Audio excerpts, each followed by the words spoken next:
Hi, everybody, and welcome to another edition of Big Blue Kickoff Live right here on Giants.com and the Giants mobile app. John Schmeelk, Jonathan Casillas with you. The phone number, 201-939-4513, 201-939-4513. Hashtag Giants Chat on Twitter if you want to get in touch with us that way. You certainly can. Say hi to John on video for the first time, by the way. Hey man, I've been asking about it. They said I had a face for radio, but now that proves otherwise. They got the camera on us, bro. Welcome to the crew. Yes, sir. The face for radio crew. So give us a call, folks. We don't have a call screener today. Our buddy Pearson's still out sick, so we'll be taking your calls raw. So call in. I'll put you on hold. You either click, we'll bring you on. It'll work. Just tell us who you are when we pick you up. And obviously, Jonathan, a huge game against the Eagles this week for the Giants. I'm not going to call it the most important game of the year. I'm not going to call it essential because we're saving those words for the game against Washington the following week on Sunday Night Football.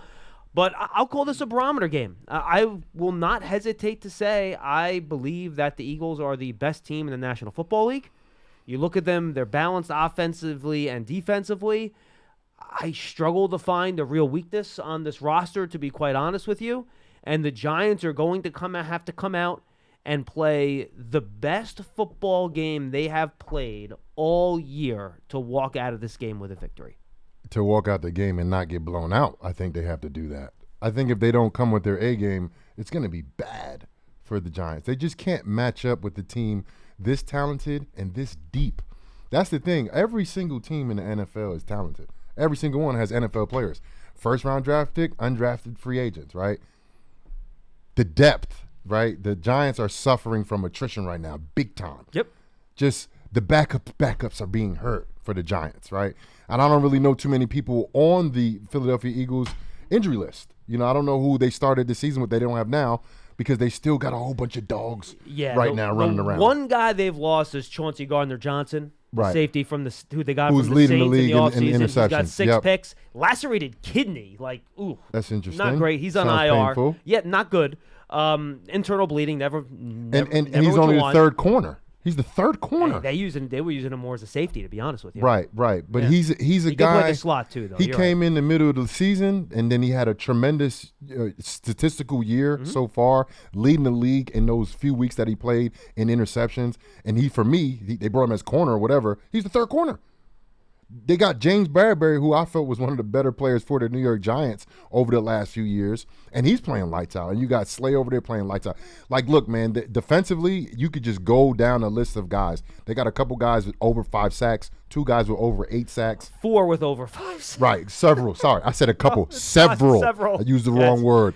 Several guys over, and then one the linebackers has I think he has 3 sacks. T.J. Edwards, they have a whole bunch of guys that are getting to the quarterback. They are second in the NFL behind the Cowboys, and we know how good the Cowboys are. We got 42 already. total sacks for the Eagles. They're averaging a little less than 4 sacks a game. Yeah, they're good. Bro, and that's defense. Let's not even get started with their offense. Yeah, bro. I want to get to their offense in a second. Look, I'm making people fumble. That was me. I did it. It's okay.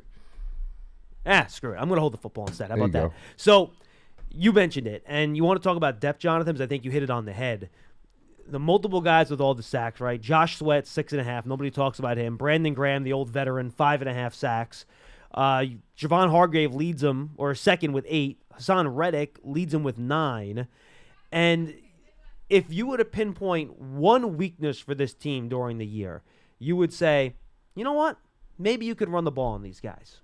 Okay? So what do the Eagles do to try to combat that? All right, well, we're going to go sign Ndamukong Suh, who is one of the best defensive tackles of the generation. We're going to go sign Linval Joseph, who's one of the best run stuffers of the last 10 years. And we're going to bring back Jordan Davis, our 380-pound unmovable object in the middle, to back up. Those are the backups for Fletcher Cox and Javon Hargrave, who has 9 sacks. I mean, it's those 5 guys in one position, and then talk about the Brandon Graham's their third pass rusher.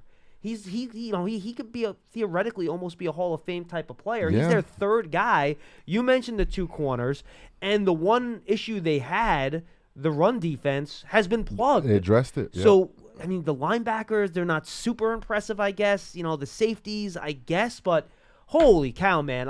what do you attack? If you're an offense and you see this defense, what's your game plan to attack them if you can't run the ball?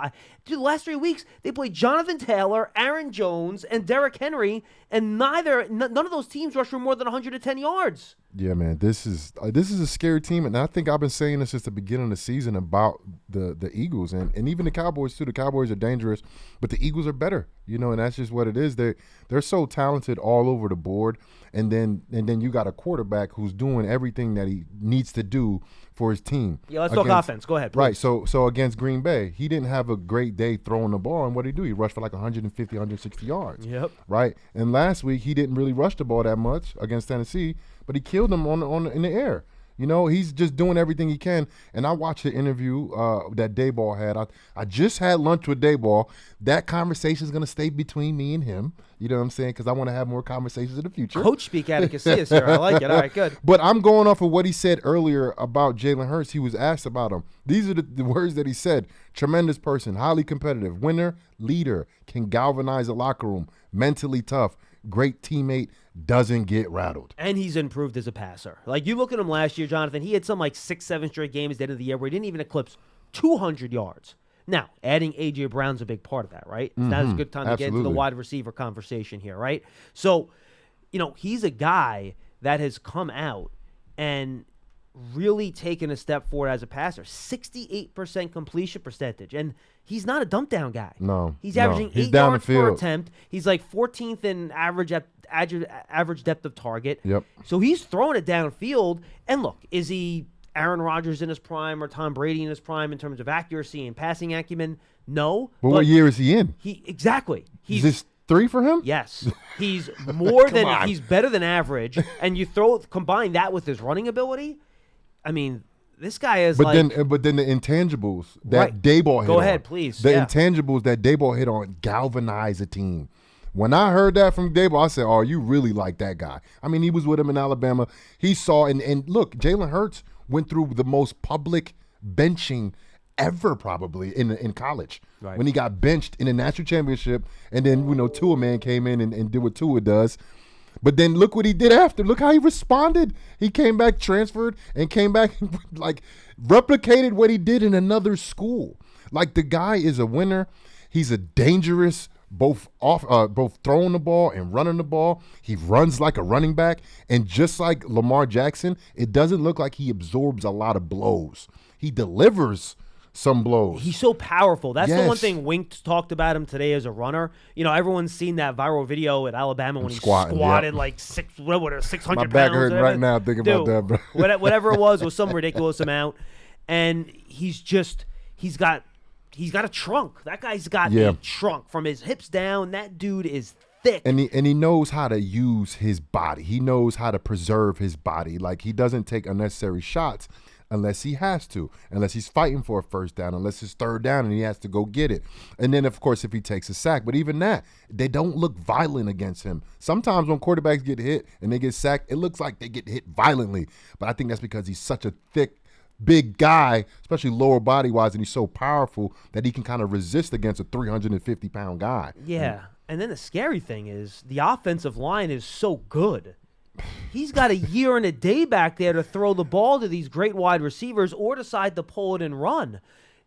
Which is equally as dangerous. They don't have a weak link on that offensive line. They're all good players.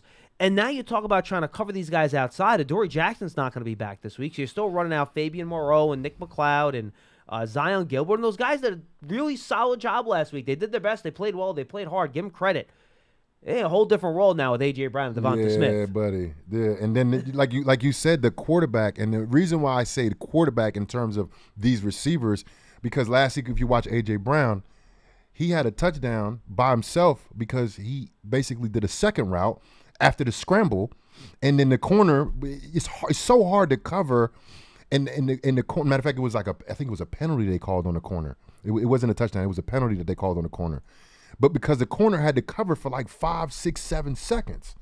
And that's the thing with the Giants. The Giants haven't put, besides last game, they haven't put a lot of sacks. They haven't put a lot of sacks in the stat sheet. And this is the game where the Giants need to do it. And I'm talking about need to stay alive. I'm talking about need not to get blown out. because this is how talented this team is. Washington beat them. Washington took away A.J. Brown. A.J. Brown only had one catch that game, right? They also created some turnovers. That was the big one. Right. Mm-hmm. The Eagles are what, plus 137? What are they? 25? I believe they're plus 12. Plus 12? I believe they're plus I was 12. exaggerating, but I know it was a lot, and are they still number one in the league? Yes, they are. So for me, my 9 years playing ball, plus 13, post ball and then post ball. Plus 13, Jonathan, 23 takeaways to lead the league, just 10 giveaways. Okay, so 23 takeaways. So I know I had that number somewhere close. No, you're in there.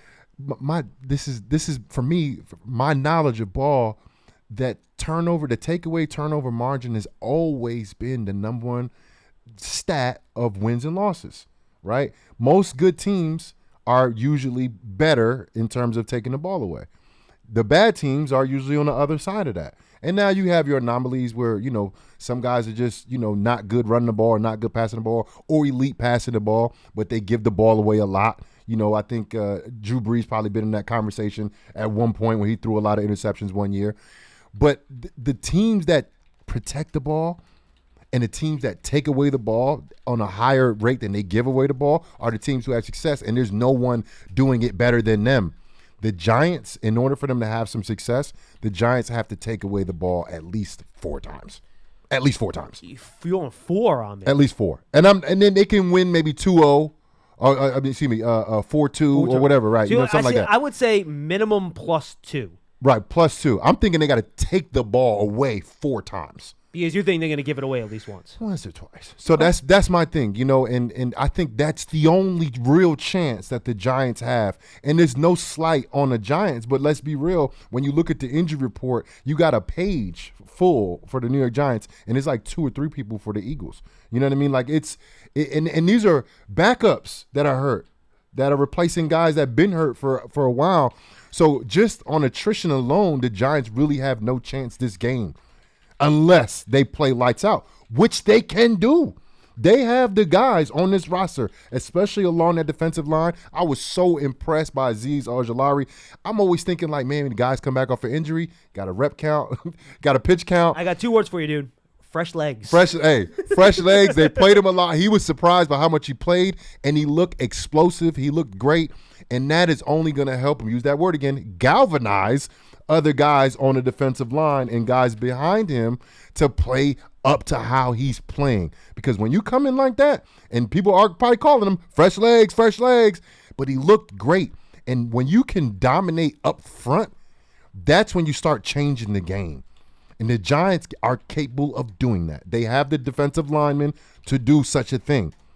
My only thing I worry about, big time, is on the back end. Can they hold up against this talented receiving core and this quarterback who can extend plays?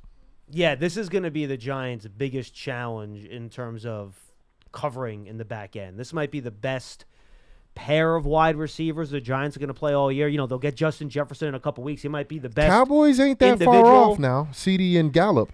I'm not. I think Devontae is probably a little bit. Frankly, I think Devontae is probably a little bit better than Gallup, and AJ and CD, I guess, are close. Yeah. I got you. Yeah. And I think also this is the big. The Giants. One thing they've done a great job defensively this year, Jonathan.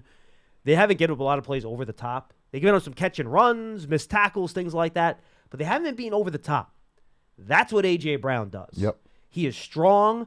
Fabian Moreau likes to get fit. That's going to be a fun matchup this week, I think, Moreau and Brown, because Moreau is a physical corner. He likes to try to get physical. A.J. Brown loves that.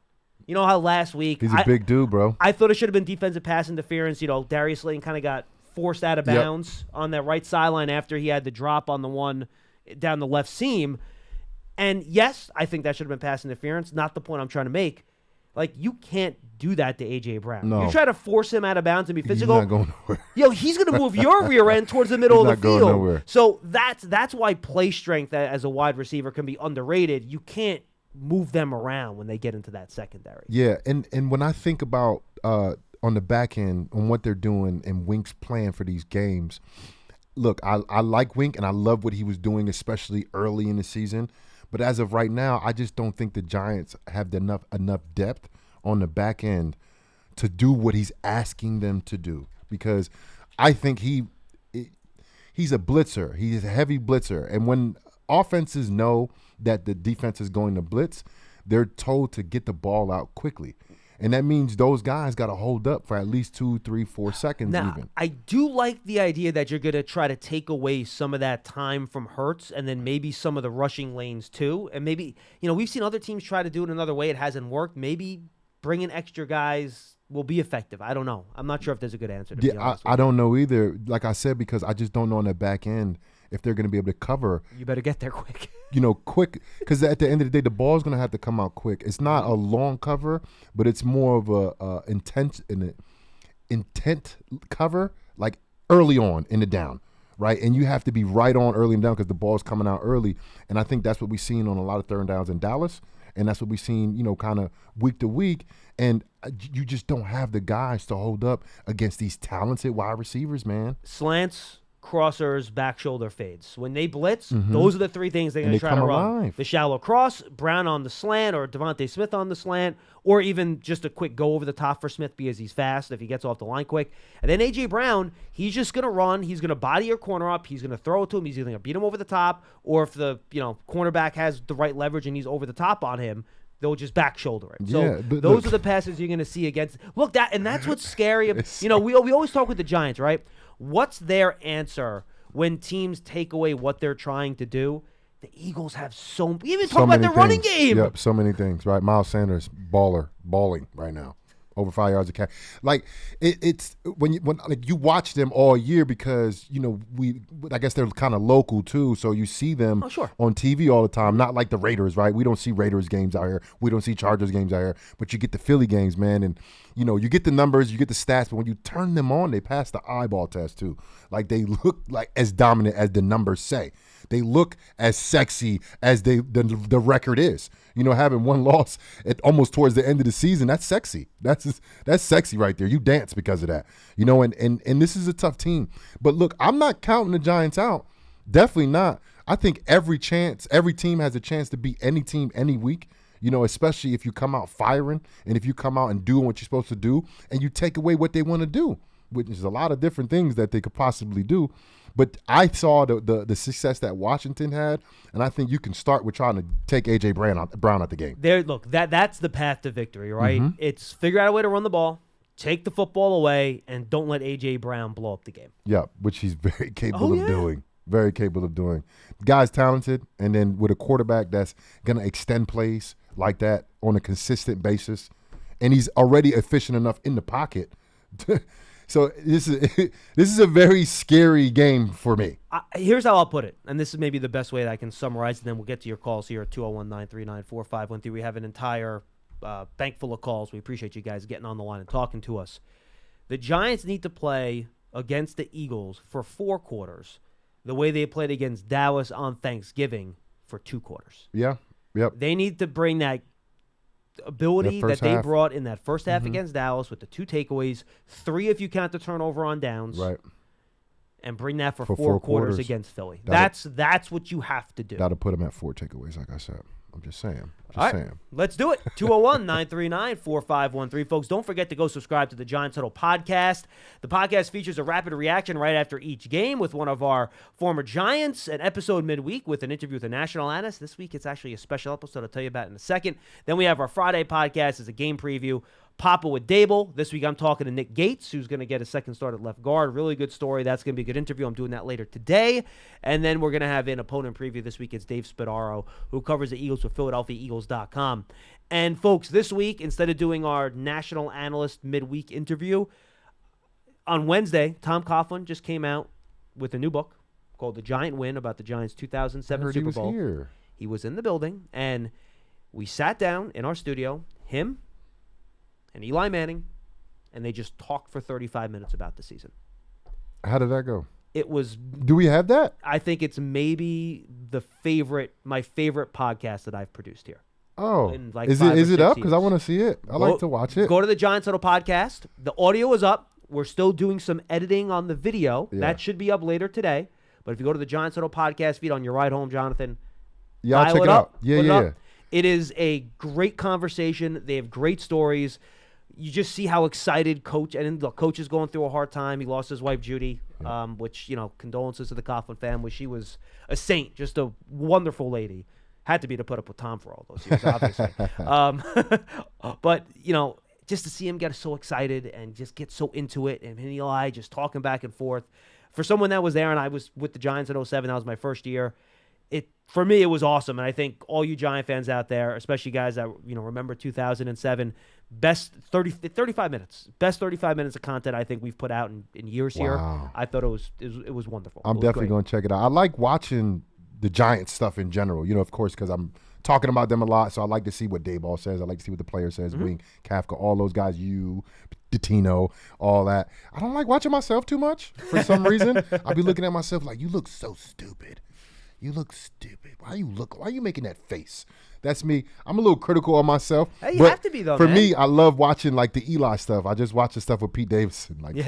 First of all, what is Eli doing? Is he just trying to go viral? What's going on with Eli? Now, I did not watch the Pete Davidson thing, whatever. No. He got a rap video. Yeah, I know. He's doing a lot of stuff. Eli, it's funny. Like, if you would have told me in 2016 when you were here, right? Yeah. And Eli was the quarterback, that he'd be Monday Night Football analyst with his brother Peyton. He'd be interviewing celebrities on basically a Giants digital talk show. Right. And God, what's the other? He's doing he had a rap video too. with Fabio, who is the most famous rapper in New York right now, in the studio with a Fendi I would have said you were crazy. I thought Eli was gonna be one of those guys that was gonna recede and be like Family Guy and maybe do some stuff for us, but. And he does the Eli's Places thing for ESPN too on ESPN Plus. So good. God bless him. He's good for him. We love Eli, don't we? We love Eli. Don't I we? see him on one more Caesars commercial. I know he's on TV every other commercial, every single time. Anyway, 201-939-4513. 201-939-4513. Let's get to it and start off with our first caller. Remember, callers, we don't have a screener today, so you're on hold. You're going to hear a click like this. Then I'm going to say, hey, caller, what's your name and where you calling from? And then you're going to answer. Jake Lamazo. Jake, where you calling from, pal? What do you want to say, man? Hey, guys, can you hear me? Yeah, we got you loud and clear, Jake. What do you want to say? Hey, guys. I just want to say I'm a big Giants fan. Blessed to be on the show. First timer, actually. Thank you for having me on the show. I just have a couple of questions about what you guys were talking about. Fire away. So, first things first, about what the receiver situation going on with the Giants. Do you guys have any idea on what the update of with OBJ is? What's the update on that? Have you heard of what he's doing or any teams that are signing him with Jake, the Giants per se? I'm happy you brought that up because I was going to bring this up. And I'm just going to pat John on the shoulder. I'm going to pat me on the shoulder because Michael Parsons came out, had a media availability yesterday, and he said, I talked to Odell. He said he's going to be ready in about 5 weeks. Yeah. But even so, I'm just going to say, when we told you, let's not get too upset about this because we don't know when he's going to be ready to play. There you go. Yeah, and then wasn't it the doctors from the Cowboys said that he's not good? Oh, I didn't see that. Or maybe. Didn't see that. Well, Look, sometimes I get a little inside information, and I don't know if it's public information sometimes. They're I'm just saying. That the Cowboys saying they were concerned about OBJ's action on the plane. That's I heard of. That was kind of concerning. But look, trust me, Jake. Jerry Jones seen enough stuff. The plane thing ain't stopping the. No, that's not the plane. At the end of the day, right? His knee is everything. His knee is everything. Anybody that brings Odell Beckham Jr. in, they need him to play now. That's why they would bring him in. And by the way, and if he's not ready to go now, it's the perfect time to bring him in now because he's a deep threat. Like, they need a receiver. Yeah, but and Jake, here's the guys not getting any reception runs, but No, look. If you're getting the true Odell, yeah. But he's not even working out for teams. Like you don't know what you're getting. You don't know. And Howard made this point on Tuesday, and since he's not here, I'll echo it because I agree with him. If you're Odell, I understand you want to come back and play and try to win another Super Bowl and all that stuff. Wouldn't you rather make sure you're really, really healthy and go on a free agency tour in March, work out for everybody, then maybe you can get a more legitimate long-term contract. No team 5 weeks away from you being healthy enough to play is paying you a significant long-term contract today. Right. It's not a good deal for him right now. I've never seen that happen, and it's not going to happen now. So that's how I look at it. I think Jake, quite honestly, this is going to take some time. Yeah. Because if he's not going to be ready for 5 weeks, why are teams going to spend money on him now? No. Spend money on him in 3 weeks, have him in the building for 2 weeks to learn the system, and then you go. So I think this is going to be a big waiting game, at least in my opinion. Yeah. Especially because he's not working now. I think that's the main thing. Right. Because when you come off an injury, like and you are doing a free agency tour or you're visiting teams, teams want to make sure you're healthy right away. Yeah. If you don't work out, that means you're not healthy. It may not mean that, but that's what it means to them. You know, we were joking last week, I think, right? Like, who like to put out workout videos more than Odell Beckham Jr. in the offseason? Haven't seen it. Have you seen one? Haven't seen it. That to me, and someone from the outside in, and just kind of not knowing anything, that to me was always a red flag. If he was looking great in workouts, that would have been on Instagram so fast you wouldn't even be able to click on the damn thing. Yeah. But we haven't seen any of that yet. So that's what always kind of made me nervous about it, Jacob. What's your second point? So I have a couple of more questions. Sorry to interrupt. No, you're good, man. So you're saying that the best way to have OJ healthy and him, if he ever signs the Giants, is to wait by the end of the season or off season is the best time to sign them, correct? Or well, I mean, is there a different scenario for that? It's based on the reporting that's out there. He's basically said he's not going to be ready in the regular season. Yeah, but Jake, I'm gonna say this again. Go ahead, John, please. I don't think we had the cameras on us. I don't know if I said this to a camera before. Odell Beckham Jr. is not coming to New York. He's not. Never. Again. Really? You don't think so? No, I don't think so. The reason why, because when you look at, and I know Odell, I know how he is. And by the way, if I was to place a wager, I would also wager on Dallas. Go ahead. Right. Ever since that one-handed catch, that was my favorite player. No, I agree. Yo, he's my favorite player. The guy came to my daughter's birthday party dressed up as Spider-Man. Did he really? Yeah. Oh my God! I love Odell, and I think he's a tremendous talent. I watched him because I watch old clips of me, when I was playing, and I was watching the Baltimore game from 2016 when I had the huge fourth down stop. But do you remember how Odell ended the game? The slant, right? Oh my gosh, bro! And he had another play earlier that game. Yep. And I used to go to, like, let's say we played in Tampa, and I was talking to Jonathan Banks and whoever other the DBs were down there, and they came, "Oh, what's up, JC?" And I'm talking to them before the game, and I was like, "What y'all playing for 13?" They was like, "What?" I said, "Cause he about to kill y'all boys." Because he was that good. He was that good that I be like, I used to brag about him to the other DBs or safeties or linebackers that I knew on other teams. Like, I hope y'all got a plan for 13, because he is something special. Because I really do think he's like that. Yes, he's lost a step. He's had some surgeries. I still think he's a tremendous athlete, tremendous talent. Is he that number one guy that's taking the top off the defense? Probably not. Great possession receiver, which he showed last year. Yeah, because to me, he even lost a step, Jonathan, after he broke his ankle here. Yes. I don't think he was ever the same after that, and I don't know what the two knees have done to him since then. So right, but listen, this is how I think about Odell. But look, he can still get open. He's really not good. The 80 yards slant to the crib anymore, but he's become a possession wide receiver with very, very sure hands, with a wide wingspan, who has the knowledge of defenses to run routes and get open. That's what we saw for him from the Rams. He doesn't have to be as explosive as he used to be, but he needs to be smart, which he is. He's a savvy veteran now. He was a young rookie. Young second, third year guy when I was here in New York, and he was still one of the most talented receivers in the league, and he was also smart. So I love Odell. I just don't think when he looks at the Giants, he looks at this place with this offense and the potential of him actually having some type of success.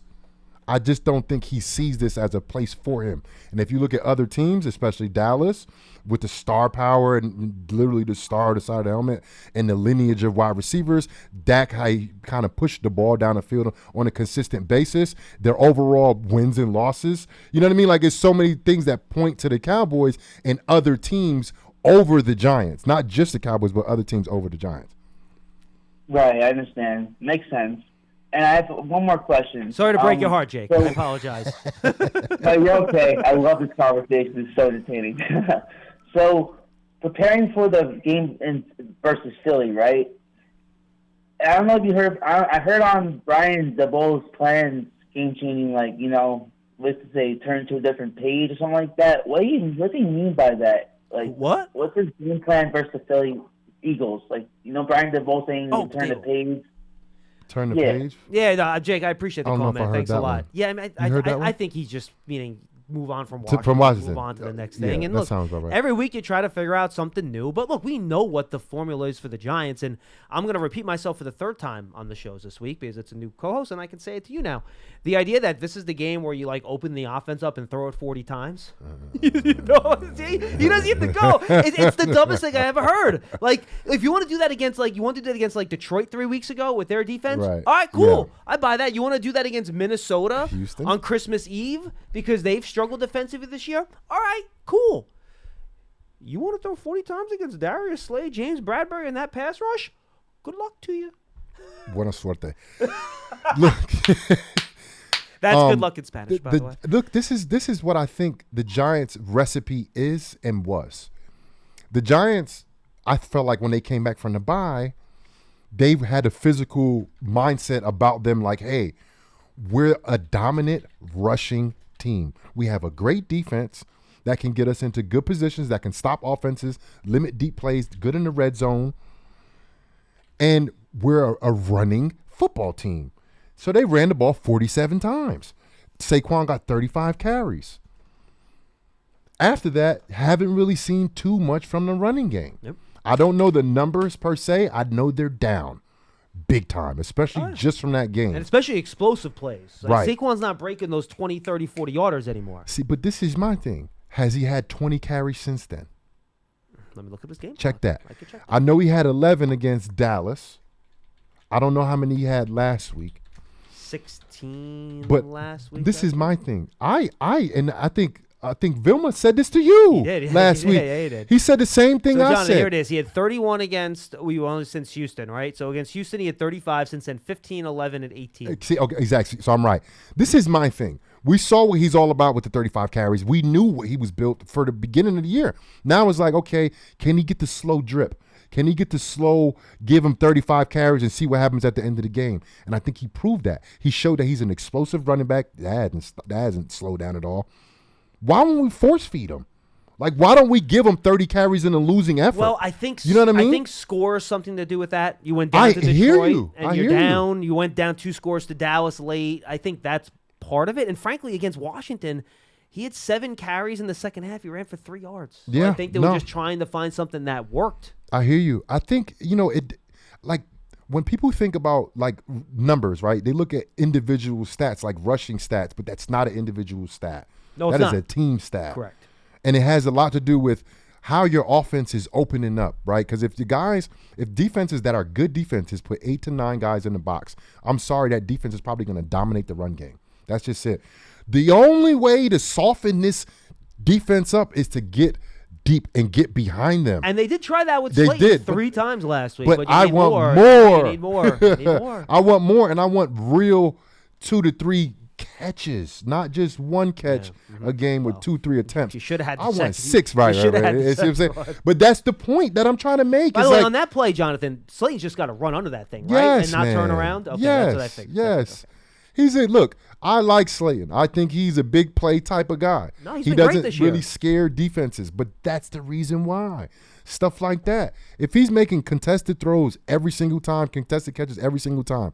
There was a pass, I think Daniel Jones threw the ball behind him in the middle of the field. Not a great throw, but A.J. Brown would have made that catch. I hear you. Mm-hmm. You know what I mean? And that's why A.J. Brown scares you, because he can make all the good deep throw catches because Jalen Hurts going to throw it. Jalen Hurts going to throw the ball downfield. He's going to make that catch. He's also going to make the catch that's a little bit behind him. He's going to make the catch that's a little bit short.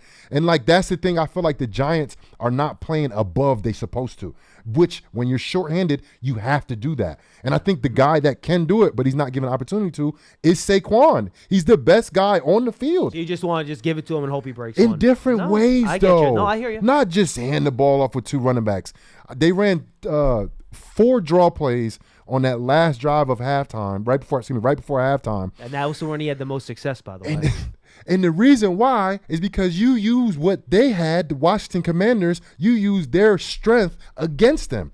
They knew it's 2 minutes. Oh, the Giants are going to pass the ball. So Get what did the upfield. D tackles do? They Get opened upfield. up, they got wider, and they rushed up the field. So they ran draw 4 times. I didn't like the last 2 draws that were called, but the first 2, I was like, draw again. Yes, right in a row. Cool. Then they ran it again. I was like, all right, okay. Then they ran it the 4th time. I was like, okay, Too many draws, guys. Like, too many draws. You're not going to keep fooling them. By the way, he almost had, I think he had half his rushing output in the game and just that on one that drive. That's correct. But the point I'm telling you about that drive is because it's not, they surprised them. Mm-hmm.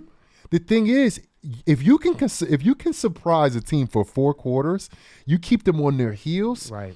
And you mix it up in different ways, and you sometimes give him the jet sweep when he's motioning, sometimes you fake it to him. Like, there's a lot of different ways that you can do it. It's a strategic thing, and then it's also a reactive thing. You go proactive first and what we're going to do, and then you see how the Eagles are playing you, and then you put in plays as the game goes on to counter off what they're doing. Look, that's simple when I say it. It's simple. It's simple when I say it here in front of – it's a lot harder during the game. So I know I'm asking a lot, but the play calling have to save the Giants from getting their butts kicked from a much talented and deeper team. Yeah, and just want to get back to one thing you said, and then I'll get to the next caller. You're coming up. Don't worry. You talk about the run game, and I've tried to make this point where people have called up, why is the run game slowing down? You know, they're not blocking as much as Saquon wearing down. And I say, guys, the run game is a numbers game. If the defense wants to stop the run and put guys up there to stop it, you're going to stop it. Yeah. Now, can the other team burn you for doing that? And the Giants have not been able to burn teams for doing that. Right or wrong? No, that's it. That's it right there. That's what I thought. And that's why when people look at the Giants, they say they can stack up the box. Yeah, sure. They say we can shut down Saquon because they can put the numbers in there. They can put 8 to 9 guys in the box. I don't know if everyone knows this, the general public, maybe not true Giants and football fans know this, but a lot of teams run cover 2 against passing situations, right? Mm-hmm. And a lot of teams that can run cover 2 with a strong 4, right, a front 4, and they can sit back in this passing coverage and stop the run. That's what's ideal if you can do something like that. Yeah, because you have your full complementing coverage and you stop the run with just your front. Right. And then you start moving guys in the box. Your 8th man comes in the box, that safety, maybe even a corner, or you have just somebody around the box. Now you're lighter in the passing, so you, as an offense, you look, that's an opportunity there that you could take advantage of. And the Giants, what you're saying, they really haven't done that. Yeah, they haven't capitalized on those full 8, 9-man boxes. Yeah, against those single high safeties, Jonathan, you have the deep over route, which everyone uses against that, and the Giants just have not been able to get those going because of the receivers, but also they have trouble protecting long enough to have those long developing routes that go across the field develop. So that's why they've had trouble kind of reacting and adjusting to the fact that teams are taking Saquon away. Yep. They're shorthanded, man. Shorthanded, and it just every week there's like 3, 4, 5 guys on the injury report. Well, dude, there was a play, by the way, in last week. I think it was the third play of the game. Giants run. It was the second or third down. Giants run a play action pass. Daniels back to throw. And they ran Slayton on a deep over route, wide freaking open. Here's the problem. Deron Payne's about to murder Daniel Jones. So he has to tuck the ball, move, and by the time he's able to reset his feet to look down the field, he's not open anymore. Yeah. You know what I'm saying? So that's the type of stuff that's happening. Even when they try to run those plays to make teams pay, something else goes wrong and they can't execute. And you know what? And I tip my hat off to Daniel Jones. He's not really taking that many risks. And I think that's the reason why the Giants haven't been, like, terrible. No, that's why all these games are close. Because when you look at them and you look at the offense and you say, okay, you know, literally a revolving door of offensive linemen, all the receivers that were slated to start at the beginning of the season are either hurt or not on the team or not playing right now for the Giants. And then Bellinger, who's, you know, coming back off an injury.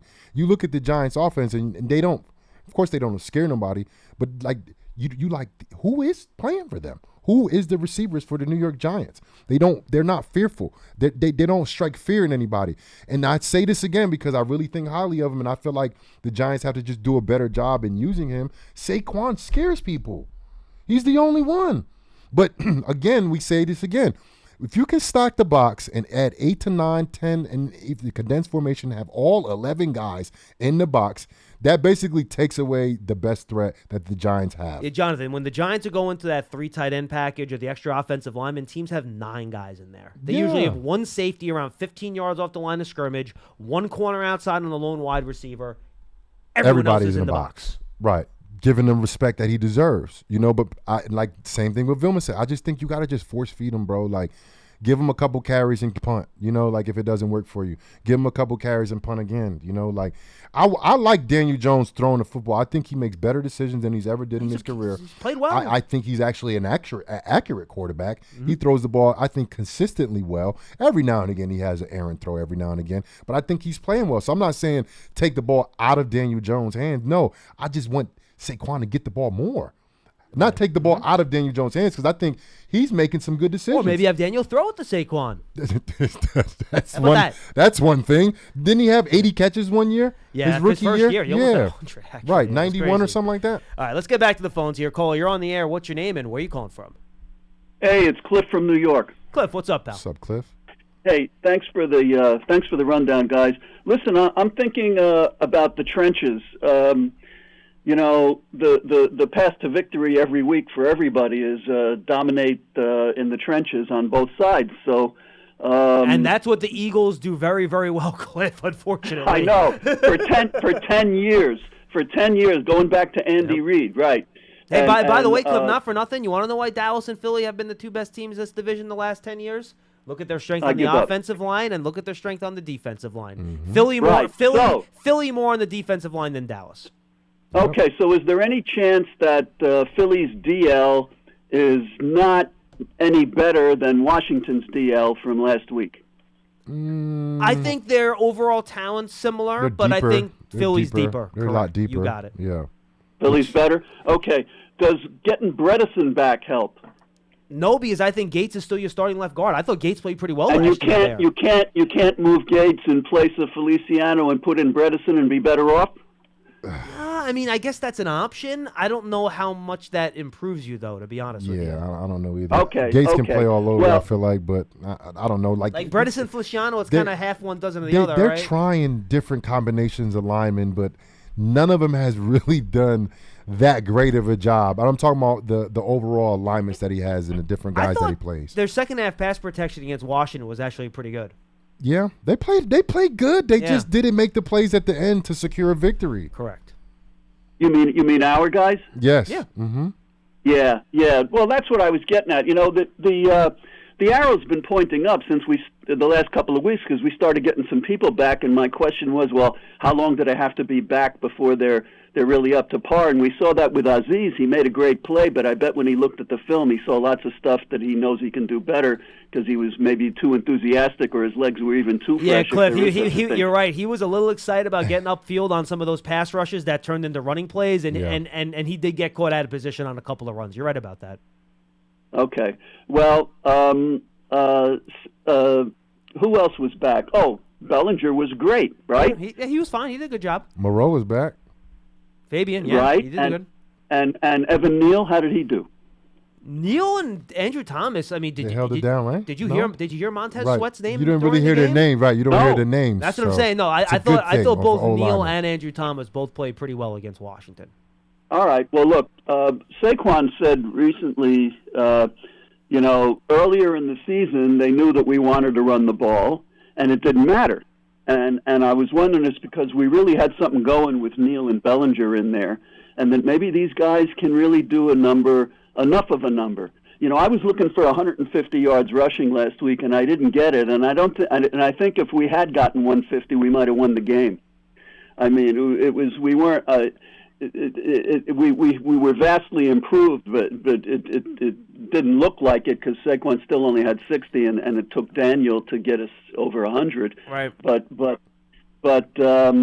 I don't know. I think we have a shot. And what about on the other side? Do we have enough of a front, especially with the two edge guys together, to make a difference? I'm looking at, are we getting coming into this 3-game stretch, man? Jeez. I mean, we were really looking a lot better going in, but were we good enough to win any of these 3? Look, I think one, you don't know if Leonard Williams is going to be back this week, coming off that stinger last week. So that's something you should keep an eye on. I don't know if he's going to be ready, and I think the rest of the front will be fine. I'm more worried, to Jonathan's point earlier in the show, Cliff. I'm more worried about the secondary. Dory's not going to play, and McKinney's not going to play. Right. Well, who knows about Darnay Holmes with the shoulder? I just don't know. Yeah. But we're looking at young guys that we want to see get reps because we want depth in the secondary even when Adory's back. I mean, how did Flop do? I mean, how long did it take before reps make a difference in when you're working in the defensive backfield? Maybe you have a better chance to answer. What that did than I do. he ask? In terms of how once the guy gets back, how long does it take for them to kind of get enough reps to be kind of ready to hit the field running and playing well? And if they're new guys, if they're rookies, you know, to be a if they're rookies, it could take years. You know, and look, you know, the Giants are shorthanded, you know, and then they're playing practice squad guys, you know, undrafted free agents, you know, and they're asking them to hold up, and they're asking a lot. You know, that's a lot to do, especially against a McLaurin. You know, he's one of the better young receivers in the NFL, you know, and now for the next few weeks, you're going to face really good receivers. You're going to face really good passing threats, you know, like Jalen Hurts and A.J. Brown and Smith this weekend. Like, look, the guy's just going to have to step up. But I really expect more from the defensive line because they're capable. And they have the star power. They have the draft picks on the defensive line. And those guys are healthy right now. So I expect the defensive line to really play lights out and give the Giants a fighting chance to stay into this game. Because if the game can stay close, the Giants have won games at the end of the game, especially in the first half of the season. The Giants were gritty. We talked about that a lot first 5-6 weeks of the season. They're gritty. They're tough. They're fighters. And just like Dayball, I just had lunch with Dayball. Dayball's that way. Dayball is a smart, tough guy. Smart, tough guy have success. That's just what it is. I think I was a little tough at first, then I got smart, and I had a little success. But that's how it works in the team. When your team is full of smart guys that are tough or tough guys that are smart, you'll have success. I think we have guys. I just don't know how many tough, smart guys they have on the team. I think in the defensive line room, though, I think there's a lot of guys there. I think Daniel Jones is a smart, tough guy, and I think you can see that by how he plays and how he just absorbs hits for no reason. Like, you got to be tough to just absorb hits for no reason, Schmeelk. I don't know how smart you are, but you have to be tough. Tough, but not smart. 201-939-4512. Just one thing on the Saquon thing, too. The reason I think the numbers have gone down is that the big plays have gone down. You know, he had the 68-yarder against Tennessee, and he had another 40-yarder in that game, if I recall, right? That's how he got to 168. He had a 40-yarder against Green Bay. He had a 29-yarder against the Bears. He had a 36-yarder against the Cowboys. But then look at his long runs the last few weeks. His longest run against Seattle was 15. His longest run against Detroit was 4. His longest run against Dallas was 10. His longest run against Washington was 21 on that draw play. Yep. So you're just not getting those explosives that are kind of pumping up that number, and that's when the Giants, like all NFL teams, score points when you get explosive plays. 100%. Just not getting as many of them as they need to. All right, so we got 10 minutes here, Jonathan. We got 3 calls. I want to get to everybody. Let's do it. So let's do it. Caller, you're on the air. What's your name, and where are you calling from? Hey, Jonathan, it's Roy in Charleston. How are you guys? What's up, what do you got, man? So, I keep hearing that what we need to do is we need to allow Saquon to go out to the edges because running up the middle is not working. Is that plausible? Is that really plausible? Depending on the defense you're facing, for sure. I think they've tried to get him out to the edges. No, I mean they had a pitch play in the second half last week that went for -3 yards, right? Yeah. It depends on the speed of the defense that you're playing, of course, and where they're at interior-wise besides, like, the outside speed at linebacker. Yeah, remember this, too. Like, they could have an outside run called in the huddle, but then if Jones gets to the line, Jonathan, they see a linebacker has outside leverage on the tight end, or safety comes down and is the outside leverage guy. Then they're like, well, we're going to get out of this play because it's not going to work. Yeah. Well, you think that's going to work against Philly? We got to – look, I don't know what's going to work against Philly, to be honest. I don't know what the game plan is going to be. No, I'm serious. Look, man, this is a very, very talented team that the New York Giants are facing. They are 8-1 or 9-1, 10-1 now? What are they, 10-1? They are 11-1. Something in 1, right? 11-1. Something in 1, I know that. I don't know what week we're in right now, Schmeelk. And they're that record for a reason. We are game 13, week 14, by the way. Right. I just said we were in week 9. Yeah. Sorry. They're that good, bro. Like, they are that good. So the Giants have to come with an amazing game plan. Their first 15 plays have to be on point, spot on point. They have to protect the football. They have to create turnover. They have to be good on special teams. They literally have to play a perfect game to walk out of the stadium and not get blown out. Do you come out throwing, Jonathan? Do you say we know they're going to focus on Saquon? Do we try to get him out of that early? Yes, I would too. I would go up top right away.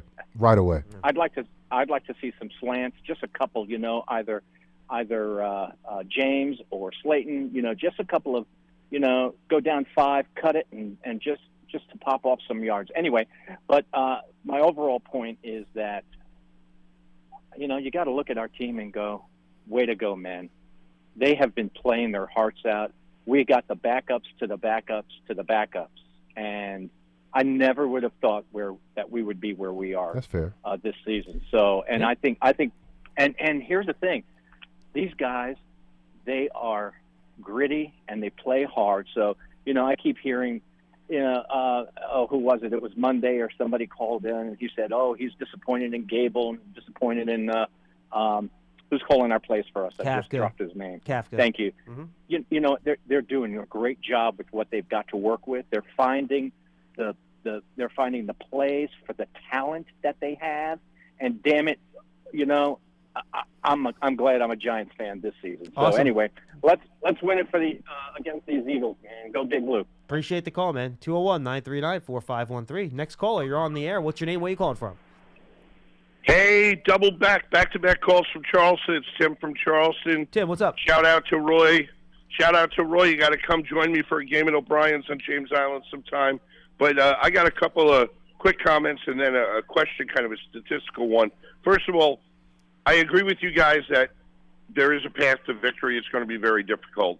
And the one thing, and we've got to be at least +2 in turnovers in this game to have even a shot, I feel. We agree. A couple of things I'd like to see would be if we could get into the start of the fourth quarter down by no more than 10 or 11, at least we have a chance maybe. And then here's the thing. As Jonathan said, and he alluded to earlier, Vilma also said on the podcast, which is they got to stick with Saquon. They can't get away from him just because they're behind a bit. And because the only chance is to keep pounding it and let him bust a couple of big plays. So even if we are down 10 or 11 in the fourth quarter, keep feeding Saquon the ball, keep, and hope the defense can come up with a big turnover or maybe something on special teams and do that. So that's my comment on it. And my question is kind of a broad statistical one, Schmeelk. Because there's 2 Johns, so I use your last name. That's fine. Sorry. I like that. No. Dude, trust me, no one in this building calls me John. Everyone calls me Schmeelk, so don't worry about it. And we grew up in Brooklyn where we all called each other by our last names. We all call each other by their last names. You're absolute 100%. Yeah. You're right on it. I was Foster my whole life, Yeah, I got you. Like the Avenue. The thing I've thought about, and since the off season, I've just never brought it up, is what I would like to see, and it may be out there, but I've never come across it, and I haven't heard anyone talk about it, which is we talk about third down efficiency, we talk about all the different things, and the one thing I would like to see is teams, what percentage of their first downs overall come on first down or second down or third down? And I would bet you that the teams that have the highest percentage of their first downs completed on first and second down are the most successful teams in the league. Tim, I don't even have to look that up to tell you you're right. That is a 100% accurate statement. Yeah. The best offense is to never get into third down to begin with. No, you're 100% right. You're right on it. 100%. Probably a great rushing team. Is that number out there anywhere? Have you ever come across it? I haven't seen it with PPF or anyone else. I haven't seen it. I know Warren Sharp I'm sure does a lot of there's stuff a with stat, that. though. There's a stat for everything. And right. Tim, thanks for the call. Yeah, but look, it's a good point. That's why. Look, I'm a big proponent, generally speaking, of throwing on early downs because that's when the opponent's looking for the run. You could run play action, get guys running in the secondary a little bit. So, and that's when you get those first downs on early downs, right? So you don't have to get into third and long or even third and medium, and you can, be a little bit aggressive early. The problem is that if you throw an incomplete pass on first down, then you're in 2nd and 10. Yeah. And from a defender standpoint, Jonathan, 2nd and 10 is what you want the offense to be. Yeah, for sure. And you got to be aware of screen and draw. Everybody yelling out, screen and draw, screen and draw, screen and draw.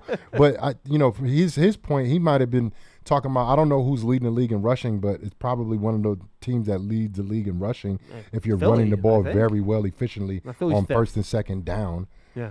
Who was leading the league? Not the Raiders, huh? In rushing? That's a good question. In rushing. I can look that up for you. Let me see. Not Tennessee. No, it's Baltimore? not Tennessee this year. That's total yards. Who's rushing yards? Chicago. Oh, yeah, okay. Fields. Right. And then Atlanta, Mariota.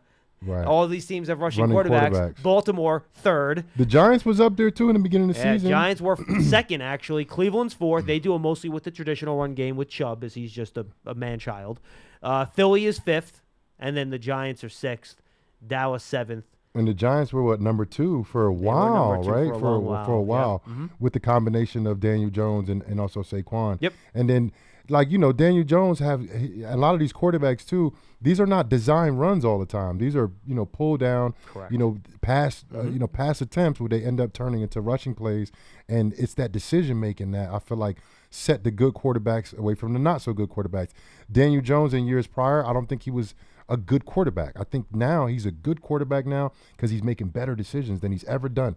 And I think you see that more and more and more because now you're looking at these games and you're like, man, Daniel Jones played pretty well in the loss. Daniel James played pretty well in the tie. Yeah. You're looking at Daniel Jones and you see improvement. So my thing is, we talk about Daniel Jones in the future.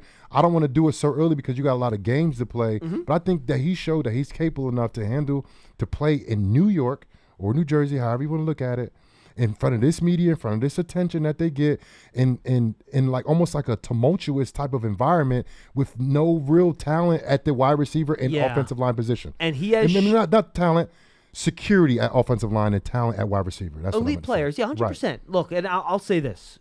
Daniel Jones has proven a couple things this year to me. One, he's shown he can stay healthy. He hasn't missed any games. Big step for him. Now, he's battled through some injuries, but he hasn't missed any games. That's the most important thing. Two, he's shown that he's not going to lose games for you. Right. Daniel Jones has not been the reason the Giants have lost these games, generally. Well, maybe he had the one game where he threw a couple of the picks, which you didn't like, yeah. But still, he has not really been the reason the Giants have lost.